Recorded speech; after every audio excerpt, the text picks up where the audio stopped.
in a weird way, they sound super confused and they're evolving. And I'm kind of confused right now. I'm very confused in life and I'm evolving too. Hello and welcome to Personal Records with Scott and Chris.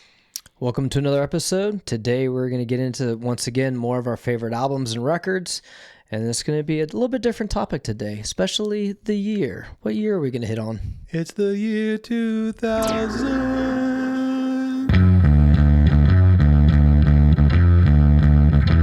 Chris, Yes, we're sir. talking about Y2K, the year 2000. Very scared. Scary time. We were living in scary times. We thought that for some reason we were under the impression that nobody had thought about this and all the computers were going to zero out like a mileage thing at the end of 1999. And I don't know what was supposed to happen. Like we were going to get sucked down into the center of the earth or something. Understood. All the computers were going to stop working. We were going to resort to cannibalism. Correct. I knew people, I'm sure you did too, that had like basements full of goods and services. People were taking advantage of scared people and selling them macaroni and cheese they didn't need. It was end times. It was in times, but there was some decent music. But what do you think of when you think about 2000? Like what was going on in your life? In 2000, I was about to graduate college. Because that's crazy that just thinking about the fact, I graduated college in 2000. But it is crazy to think that you graduated college. Yeah, I've been confused about that myself. I was shocked that I did it in 4 years. Just kidding. Chris was a good student. He never missed a class. I didn't. I was a gigantic nerd. Unbelievable. But getting into young adulthood, official, as a graduate and all that stuff, the year 2000 was like big steps in life. So yeah. Anyway, so 2000, you and I were both becoming men, like working and getting out of school and all that stuff. So it'll be fun to see what we were listening to back then. I'm not really sure because you and I weren't really hanging out. Honestly, 2000 was like the first time you and I kind of went our separate ways. Yeah. I mean, maybe 99, but yeah, I would say because Yeah. So I mean, not in a bad way. It was just because life happened. Yeah, we roomed together in college while we were on campus. Because we were both. You went off campus in junior year when I was still on campus. But anyway, I don't really know what you were listening to. So whereas with 97, I had a pretty good idea. I still have a pretty good idea what some of yours are going to be on here, and we'll see if I'm right. Okay. All right. I think I'm going to start with my honorable mentions. Awesome. I have 4 honorable mentions. The first one being Deftones' White Pony. So great album. Something tells me I might be hearing more about that one pretty soon. So I'll just leave it at that. I really love this album. It didn't make top 5 for me, but it's this. And what's the album that has the big skull on the front?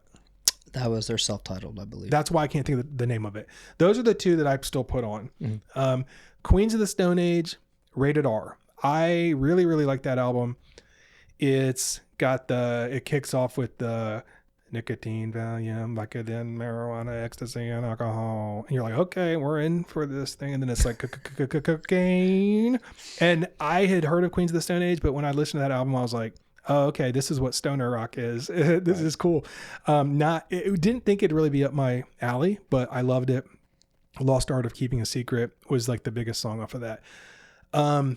Big one for me, almost made the top 5, was Appleseed Cast, Mare Vitalis. Do you know that one? No, okay. I judged you 100%. I figured I went through my list and I was like, that is on his list. Yeah, it has to be top 5. I love so Appleseed that did Cast. not make your top 5. It didn't make the top 5. And honestly, I may have made a mistake, but I think you did. I probably did. Chris knows because like I was writing these down right before because I had my top 3, and it's like for me the top 3 are up here, whereas like 97 there were a bunch like on the same tier, right? So it's like hard. That was the problem. There's 3 that stand out to me, and then there's like 4 or 5 on the next tier. In Appleseed Cast, so my favorite album of theirs is Low Level Owl 1 and 2. But I do love Mare Vitalis. It was like the transitional record from what they had done with Into the Ring Wars. And I don't know if people actually know who Appleseed Cast is. They're listening to this, but one of my favorite bands. They are my most listened to artist. I am on this. I have this website, Last FM, where it's like an app on your phone, and it used to just be on the computer. And I was telling you before, it's tracked everything I've listened to since like 2007. Wow. And so I can go back and say, what was I listening to in October of whatever? And it tracks what are your most listened to artists, albums, songs. Appleseed Cast is number one. And a big part of that is because of Low Level Owl, because it's double album. But anyway, love it. And then the other one is Enya, A Day Without Rain. I'm a big Enya fan. That's awesome. She is great to nap to, for one, 100%. which I was going to say, don't sleep on that, but Gotcha. Yeah. Great pun. A Day Without Rain was on my top 5 up until right before this, when I was like, wait, how can I put that over my number 5?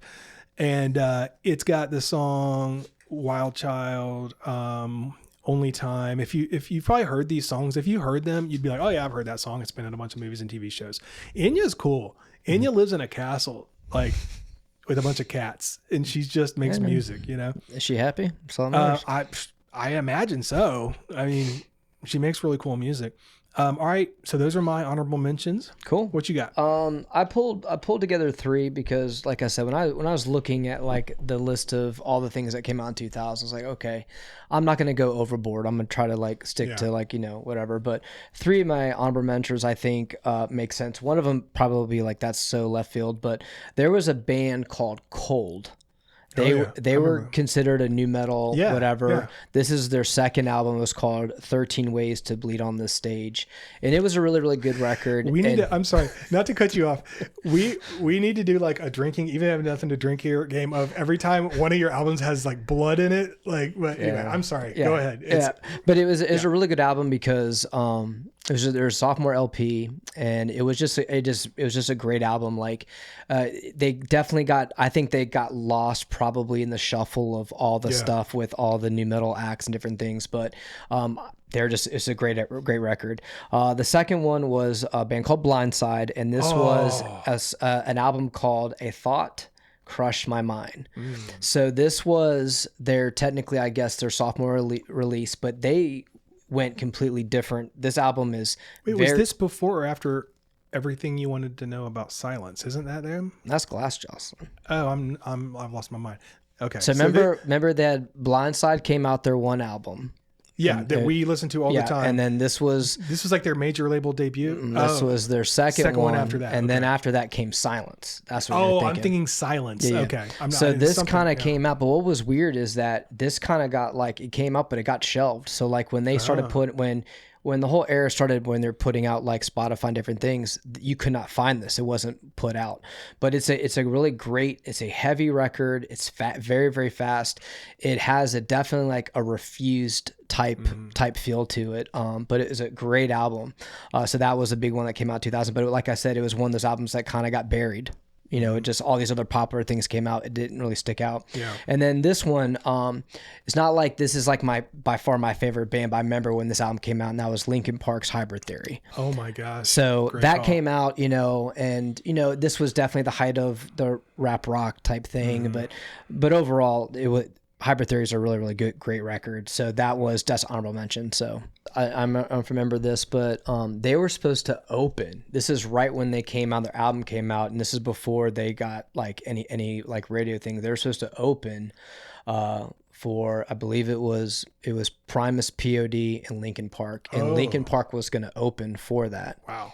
And this was at the Boathouse. That's how long it was. Okay. And they somehow didn't make it, whatever, but like that's where they were. Because we saw that Primus POD show. Right. They were supposed to open, and then they just got some random local. I didn't remember that. Can you imagine we could have seen but I mean, but literally still, like, I didn't know who that was. Yeah. This is before they were like getting any radio airplay or whatever. That's kind of interesting. That is interesting. Yeah. Great call. Cool. Okay, you ready for my number 5? Knock these out. Yes, Let's do it. All right, 2000. And this to me is also a very like, I mean, I think almost all my records are just so time-stamped of like, yep, that was 2000. And my number 5 is Outkast, Stankonia with Love that record.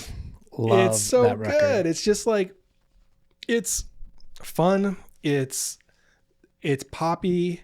It's height of their powers. That was really the only album I listened to of theirs, but of course it had So Fresh and So Clean, Sorry Miss Jackson. I mean, back then, when those dropped, it was like, these are the coolest pop songs out. No, right but it was what I love about that record. I'm sorry to like take it, but it's a well-crafted.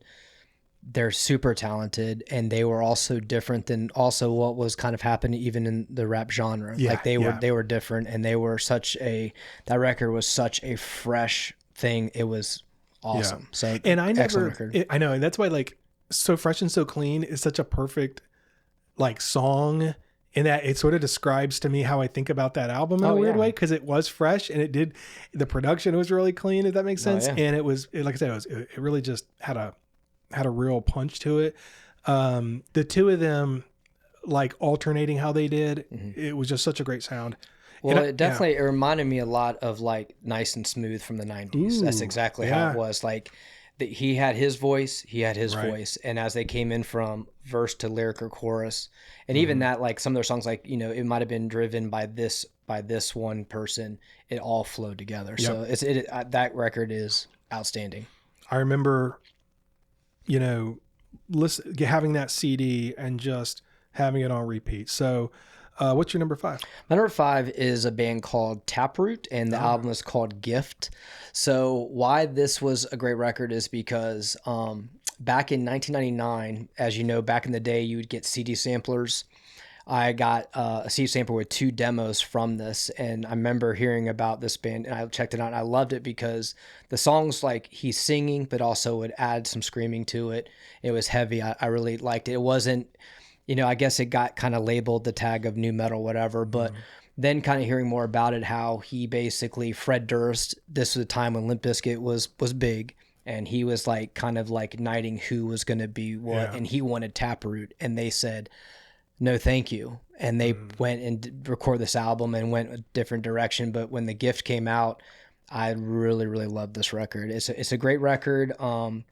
I know that, I think if anything, if people who do like Taproot, I know that they liked probably their second album that came out after this, but I love this record. Song called Smile. The big one I know people probably heard of is Again and Again, was I think the one that got a lot of airplay. I think they might have had a video that probably got some, you know, back when MTV actually played videos or whatever, but great is overall great record. And I loved the music, and they were super talented. And that I think Taproot was a band that just didn't get what they wanted. I mean, they were a great band, and it kind of sucked that they never got where I think they should have been. There's just a lot going on. Yeah, there's so many. Well, you brought it up earlier. I think there was a identity crisis going on in music, because it was like bad. You know, everything you keep mentioning, and you're so right. So many bands were just lumped in with new metal. There was already starting to be some backlash against like Creed and Limp Bizkit and all these other things. Not Creed's not new metal, right. But it was like, okay, we're going more into pop. I mean, we just talked about Outkast, the boy bands. So probably some of these bands, if they had come along at a slightly different time, may have been bigger. But then on the other hand, maybe some of the bands that rode the wave of new metal wouldn't have made it if it wasn't for that wave. So I don't know. The Taproot, I remember them. I can't say I rolled deep on them, but good call. All right, I'll go with my number 4, which is At the Drive-In, Relationship of Command.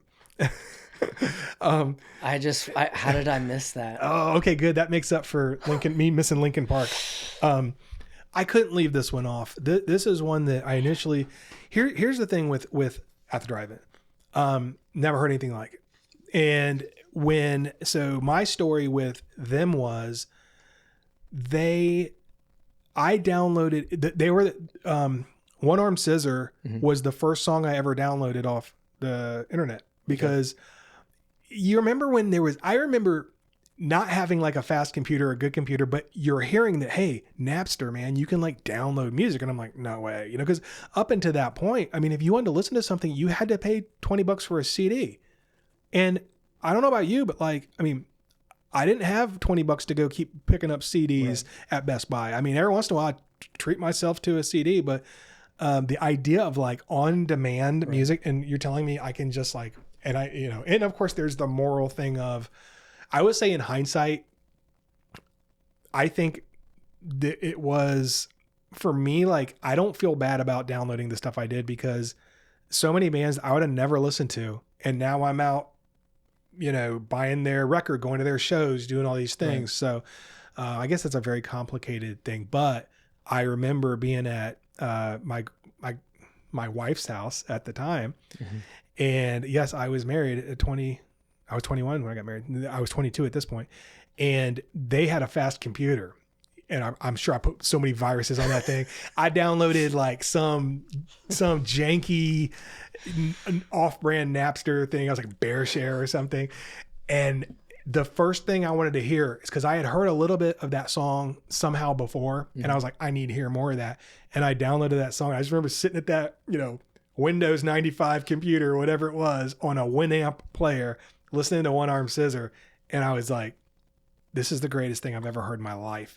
Once again, like we talked about in another episode about Coheed and Cambria, where they're dead serious. Like, It's not a joke. What they're singing about, I have no clue what they're actually singing about, but they're dead serious about it. And it brings a gravitas and just the way that he's kind of sang that voice. And so I popped in the album maybe a week or two ago, just to kind of see how does this hold up. And it was really good. I mean, I don't sit back and listen to it all the time. Right. It's not something that I need to hear but it holds up and it was really influential. Whoever was the A&R guy that got them hopefully he's doing well in life. Yeah. And then they made that album, and then did they even make any more? I know that they had Sparta and Mars Volta, kind of the band split up. I want to say is after that there was not a lot of traction. Yeah. I think they split up and did Mars Volta, which I should have liked more than I did. Like on paper, I should have liked them more. I tried, but so yeah, that would be my number 4. Cool. What you got? My number 4 is a Swedish punk band called Melancholy. And this album, I remember that cover. Oh my gosh. Yeah. So I guess we want to throw it up there. So this came out in February 22 of 2000, and I know that their name kind of got popular when one of their songs was like on the Tony Hawk Skate series things, that's right. But man, I got to see them. And they were great. I love this album. It's weird. It's like, oh my gosh, this album came out like 26 years ago. But I put it on not too long ago. Just like, okay, cool. It still rips. Mm-hmm. They're still playing today. 100%. Honestly, like I think I followed one more album after that, and I think they put other ones on. But this was the record I really kind of honed in on. But the song "Penguins and Polar Bears" is amazing, and then of course everyone knows "No Cigar" has been like their trademark. But that is a fantastic album. I'm just looking at the album cover, and I remember this. And like, if any of you out there want to know what we and every white guy looked like in the year 2000, it's this. Like, some bleach my hair, some sideburns on this guy here, the wife beater, everyone had the short hair. Yeah. We have an Instagram. It's a personal records show. Mm-hmm. We'll have to put a picture, because I'm sure I have pictures of us from 2000. And oh yeah, buddy, you're in, because that could be Chris right there. I remember those guys. Yeah, good stuff. They put on a great show too. So nice. Really like that band. All right. My number 3 is Sunny Day Real Estate, The Rising Tide. This one is interesting because this was the last album they did before they like broke up and then got back together. And Jeremy Enigk did a ton of solo stuff, which I love that too. But it was different than their previous ones. It kind of got a lot of hate. I think if you were a Sunny Day Real Estate fan and you loved Diary and you loved certainly How It Feels to Be Something On, which is like my favorite Sunny Day Real Estate album, you kind of felt almost betrayed a little bit by this one because it was more polished, it was more poppy, it was more like Jeremy Enig's solo stuff. But here's the thing. It's a great album. Right. I mean, it's my number 3 album, and it, like, artists should mature. I mean, it would be like, if you're, I don't know how old Jeremy Enoch was. It was definitely going bald by then. Sorry, buddy. Right. But if you're still putting out Diary, right, 5-6 years later, whatever it was, like, are you really still that, like, kind of angsty and whatever? It's like, not that I'd call them, well, yeah, I mean, they were one of the first wave emo bands. So, well, emo. I think with that, I think one of the bigger thing was because before they went on their hiatus, they only had 2 records out, right? Wasn't it 2? So they would have had Diary, the Pink album, which is self-titled, and then How It Feels to Be Something On. And then they had their break. Then they had how long was it? I'm trying to think. I'm trying to remember. I don't remember, man. I feel like there was a break, and I should know because this is one of my favorite bands. But there was a little bit of a break between the Pink album and How It Feels, and then maybe like a couple years, I think, before maybe 3. I think because that's probably what the thing is. They didn't want to hear Jeremy solo. Right. They wanted to hear because this is okay. He made his solo album, I believe. I just can't remember if it was before How It Feels to Be Something On or before The Rising Tide. I don't remember, but either way, he was sort of creatively starting to go a different way, right. And so this one was more the way he was going. But I mean, it is. I listen to this one more than the other ones now.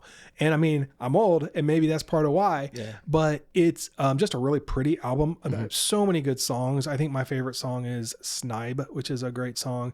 Rain Song, Killed by an Angel, which is the first song. It's just a great it's a great Sunny Day Real Estate album. It's a little more mature, but it's beautiful. I mean, his voice, if you don't listen to Sunny Day or Jeremy Enoch, I would recommend it because he's got a unique voice, and that's kind of what makes it. But so Sunny Day Real Estate, The Rising Tide, number 3. All right, my number 3 is from a band called New Found Glory. This is their self-titled, came out in 2000. Pop punk. Why I like them is because they've had a great career. They continued on. This was a great album. They kind of known for this album, kind of their big thing was a song called Hit or Miss, was very, very big. But overall, they really make great songs. And, a lot of times I think, pop punk is, it's going to be these little tiny chords and it's going to be the same thing. But overall, I just remember at this time of my life, I'm 22, listening to this record. I was like, this is good stuff, type stuff. So nothing too crazy about it, but I just remember I really, really love this record, and even it holds up today, even after all this time. So and I said before, I kind of didn't go down the pop punk route, which I didn't. I always liked New Found Glory. Right. They were always one that I found to be very interesting. The singer looks like Quentin Tarantino. 100%. They did some good covers also. Didn't they do a cover album? Oh, they did 3 cover albums? I'm almost positive it's been 3. Yeah, well, again, going back to the whole Napster and downloading, I remember I loved getting, one of my favorite things about downloading illegal music was getting like bootleg versions of stuff or getting covers of stuff. It'd be like, I want to hear a cover of, a Pixie song or something. And it's like all these bands are doing it. And I remember they did a bunch of covers. And then like later I realized, these are not like bootleg. They actually put out these albums. I like them a lot. Okay. I'm down to number 2, which is for me, Modest Mouse, The Moon and Antarctica. And I think this is probably like, along with Built to Spill, where you can really see, like, to me, it's like a foundational, this is where I'm breaking off, going another way with what I like. So let me grab the album.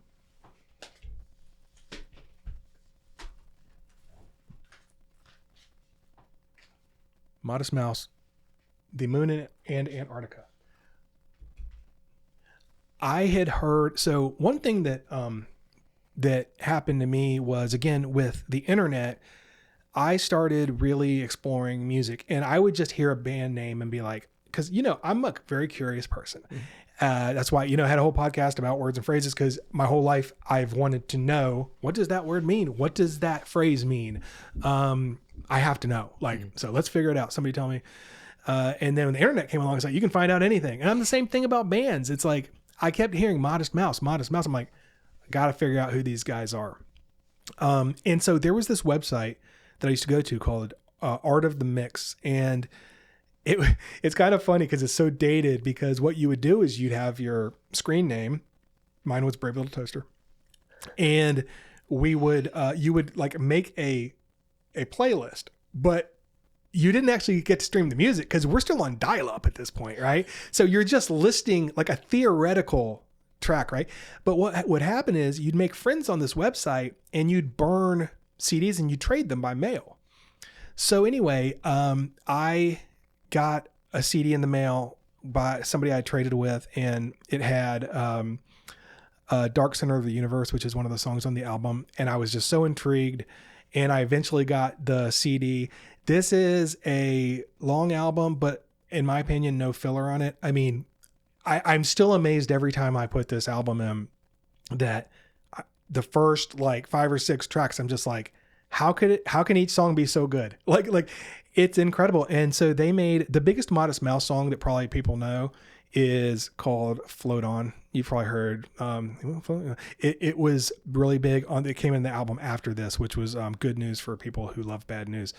But anyway, I just love this album. It's long, it's sprawling, but also in a weird way, no filler to it.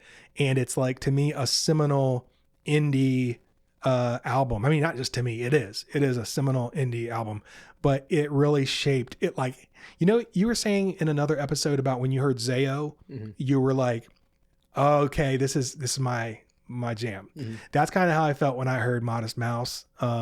Whereas Built to Spill was more, I was just fascinated. I didn't know this kind of music was like a thing. I want to hear more. Modest Mouse was like, okay, this is like what I like. Yeah. So anyway, Modest Mouse, The Moon and Antarctica. All right. My number 2 was from a band called Project 86. Oh, yes. And this album was called Drawing Black Lines. Great call. So this was their sophomore album, jumping from an indie to a major. And this is their first major album. And man, this record is phenomenal from start to finish. What I love about this album is that they have like some heavy hitters, singing, chill. I mean, the musicianship on it is great, drumming's great, but lyrically, this guy, he wrote many books, and he definitely a very, very smart guy, and he was able to put some really cool stuff to paper. But this album, ones that really stand out, Stein's Themes, the first track of the album was just a banger, but then also there's a song called P.S.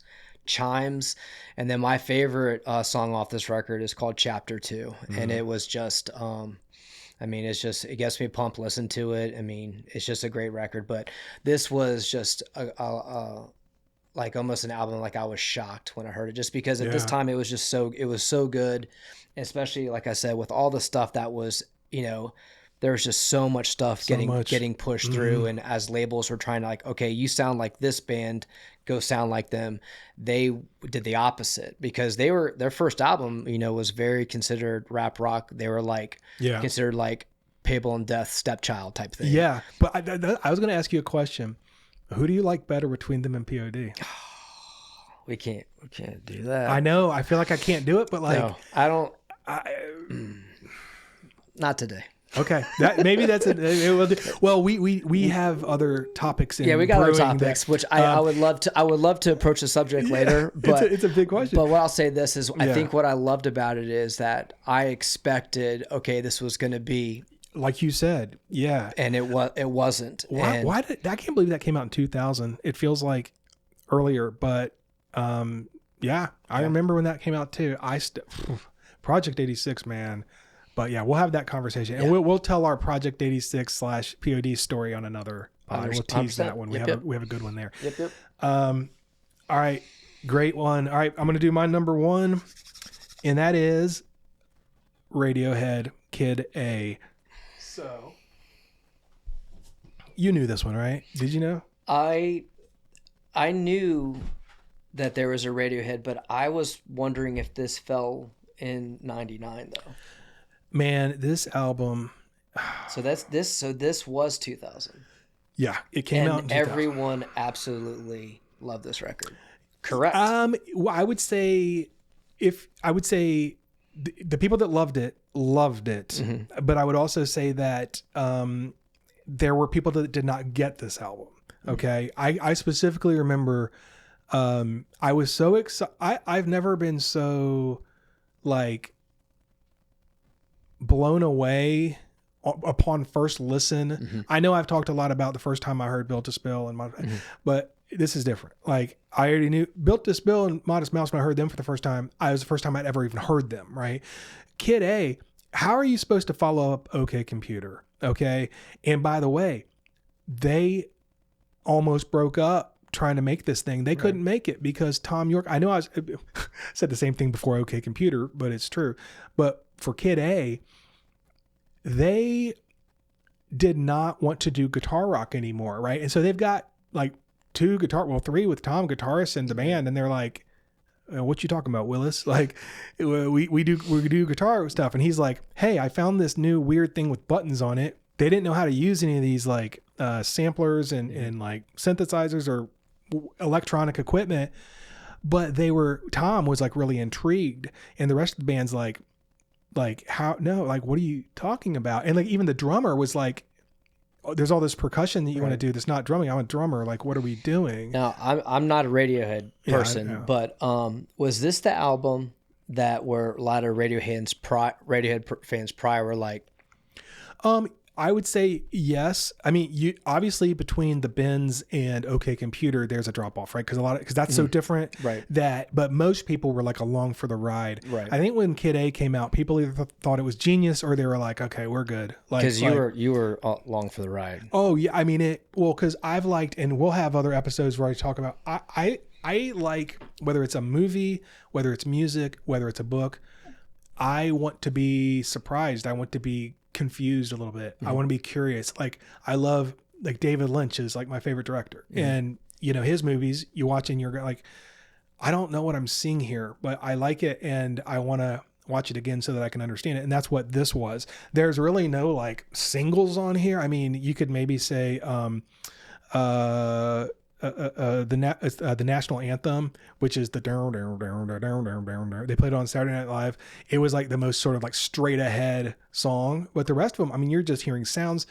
Tom's voice was processed through, you know, machines and stuff, and they almost like used it as an instrument. And the way that they're turning the guitar into weird sounds, and the way that the vocals, Tom's lyrics were purposefully confusing kind of, because he took a bunch of like clips of things that he had written and just sort of like put them in different songs. So most of the songs don't have like a logical arc to them. Wow. It's just like, what does this mean? And that's kind of the point. I think that they, in a lot of ways, were lost, but trying to find themselves as a band, as an identity. And here's why it's my number one, because in 2000, you know, I was 22 years old. I was married. I was like, for the first time, it just felt like I'm out of school. I'm by myself. I'm not by myself. I'm married. Mm-hmm. What do I do now? Like, I've got this job. It was my first like job out of college. I was working at this .com startup, you know, eFocus. And I just remember being like, feeling very, kind of searching. Mm-hmm. Like, okay, I've been on this ride going through school. I knew I was going to go to Liberty, did that, knew I was going to get married. We got married. I got this job, and what now? Right. And I just remember something about this album that intrigued me and made me feel like, in a weird way, they sound super confused and they're evolving. And I'm kind of confused right now. I'm very confused in life, and I'm evolving too. And so this is something I can kind of weirdly connect. I can connect to their disconnectedness on this album. So it's also not my favorite Radiohead album. I neither is OK Computer or this one. And maybe that'll be another episode, but it's still one of my favorite albums of all time. Radiohead's obviously one of my, I know it's probably pretty cliche, but they're great. They're a great band, and this is a great album. So I'm really excited to hear your number one for the year 2000. By no surprise, my number one is Deftones' White Pony. Yeah. Shocker, huh? So this... I don't know. This record is amazing when it came out. for a variety of reasons. I was very, very lucky enough to actually, when their album came out, I was able to catch them on tour with this album, which was very cool because this was like their third record. They didn't play a lot of their old stuff, so they hit like their staples from Adrenaline and from Around the Fur, but they played a lot of this. And this is more, I think, this album for sure, this is when they really added their extra member to the band, Frank, who did a lot of the, if there's keys or any type of stuff, the samples really in this. Mm-hmm. But I love this because it's different than Adrenaline, different from Around the Fur. But I absolutely love this this record. I love the band, and I thought it was just it was leaps and bounds. And there's just records I listen to, like, as you probably know, Passenger was with having Tool singer in it. It's just such an awesome song, and I love that they definitely weren't doing what they were doing on Adrenaline. It felt like, do you think this one, not to cut into your thing, but I remember the hype before it came out. It was like, this is going to be their big one. There's going to be kind of like, I won't call it a crossover, but going to put them even more mainstream. And again, 2000 was such a weird year because it was like, what's the identity of the music scene? And it's like, I felt like it was a statement saying like, this is what rock is right now. Right.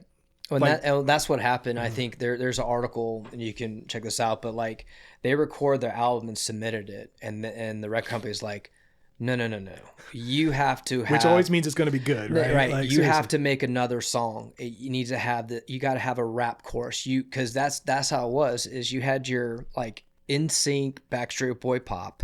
You had your girl pop. You had your quirky pop punk, and then you had your new metal. Yeah. And you had to, and then here comes the Deftones with White Pony.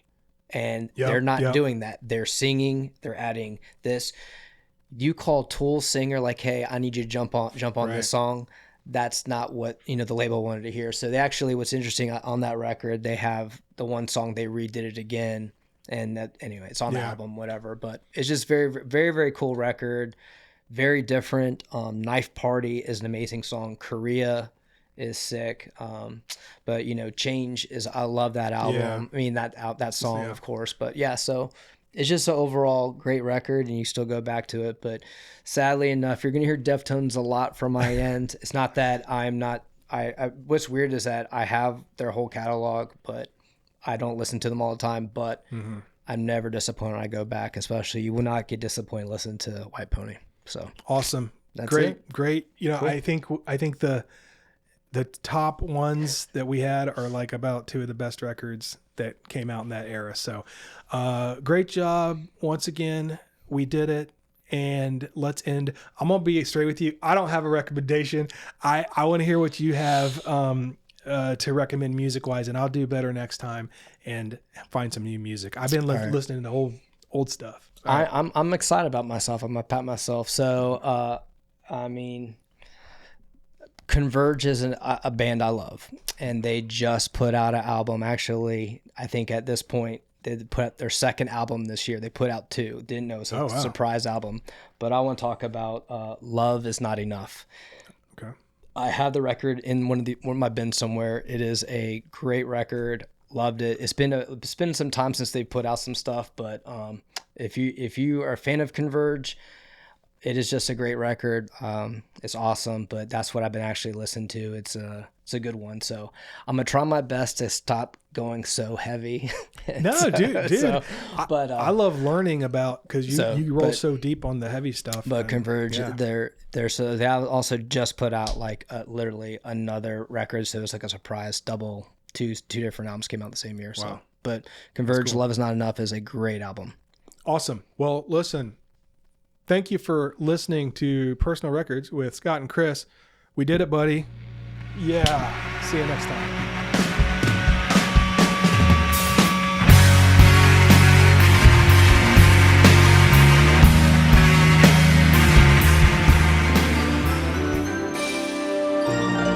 Deek.